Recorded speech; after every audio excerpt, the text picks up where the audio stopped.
a lot of work. It's going to cost a lot of money, but it will work. It will work. Marching down the street won't work.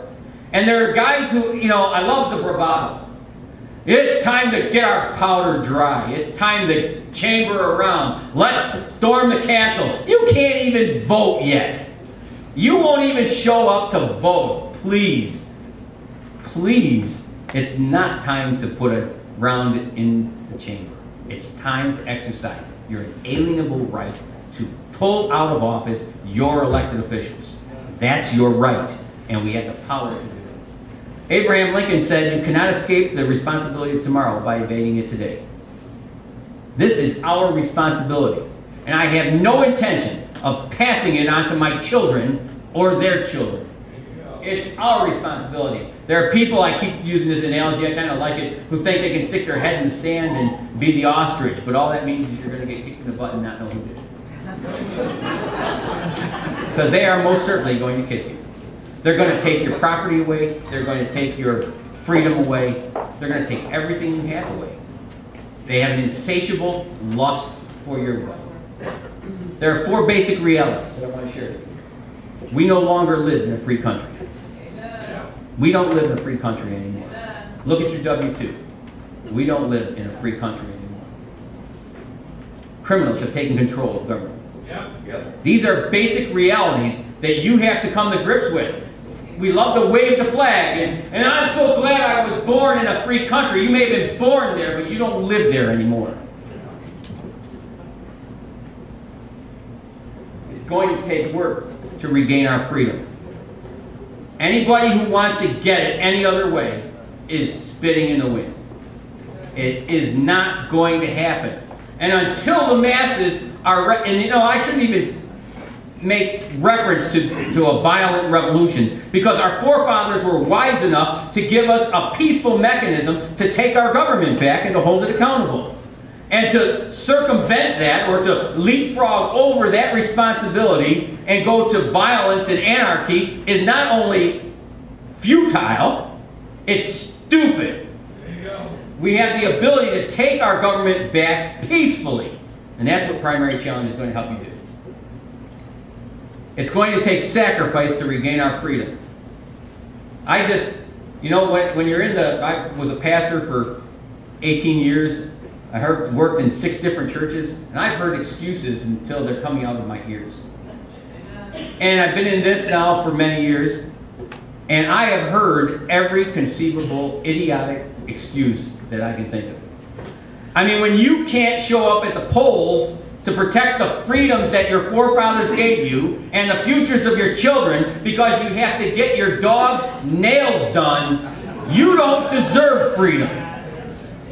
If you can't show up at the polls and vote because you got to get your hair cut, or you're going shopping, or you planned a family picnic, then you don't deserve freedom.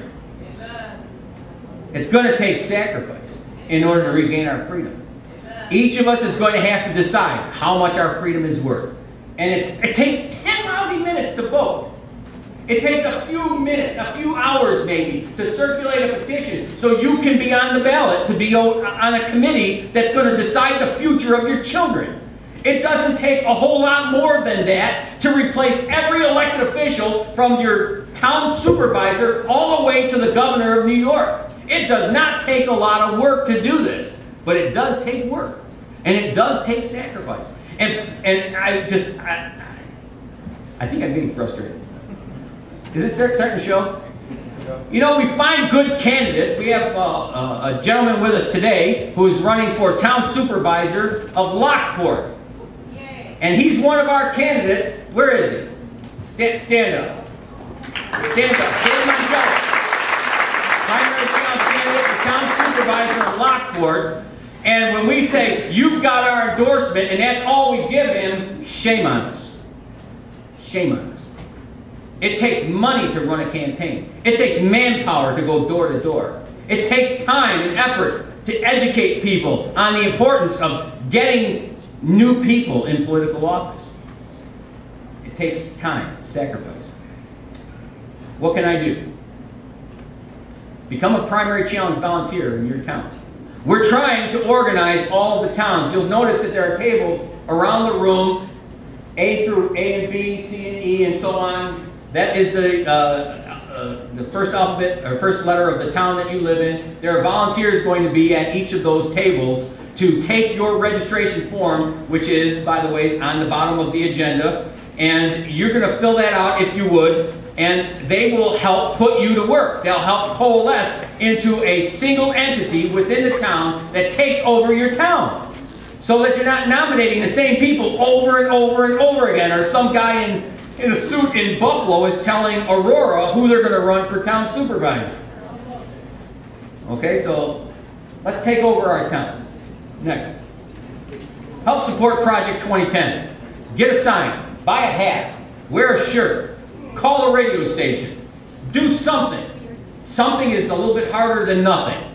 Takes a little effort, but it's worth it. It's worth it. Support Project 2010. If we don't get that referendum done in 2010, we'll work to get it done in 2011. If not 11, 12, 13, 14, but eventually 17. That referendum is going to be taken. Let's get it done. Contribute financially. You know, I used to be a pastor, and I almost never preached on money unless I was preaching at somebody else's church, and I'd get that pastor in trouble. But I'm not ashamed to ask you for money to protect the futures of your children. I'm not ashamed to ask you to pony up and help us fight a criminal enterprise that's stripping you of your wealth and your freedom. And become a committee person. We need every single person in this room to be a committee person in whatever party you choose to belong to. Blanks don't count. You know, it'd be great if we had a blank party and you could actually join it and we could take over with a blank party. But it doesn't work. You have to be either a Democrat or a Republican in order to have control of your party. You can have some effect if you're an independent or a conservative. You can join those parties and take the second line away from an incumbent. But that's not going to remove them from office because of gerrymandering. You have to take over the primary parties, the Republican and the Democratic Party. Become a committee person. And then consider running for public office in the primary election. In 2010, it is my intention to field a slate of candidates with at least 62 New York State senators running against incumbents. 62 statewide. We're going to try and remove every single one of them. Do you realize right now, if we had 2 people in the New York State Senate, we could control every piece of legislation going through the Senate right now? Wow. Yeah. 2. All you need is 2. When we ran a candidate last year against Dale Volcker, if we had won, we would control everything in the New York State legislature right now. It's that close. It's that powerful. That's how much power and influence you have right now.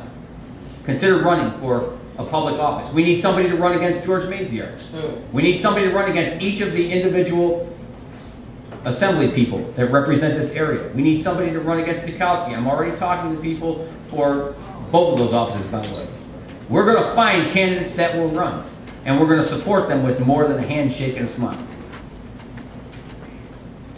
Proverbs 29:2. Couldn't get the preacher out of me. When the righteous are in authority, the people rejoice, but when the wicked beareth rule, the people mourn. The author, God.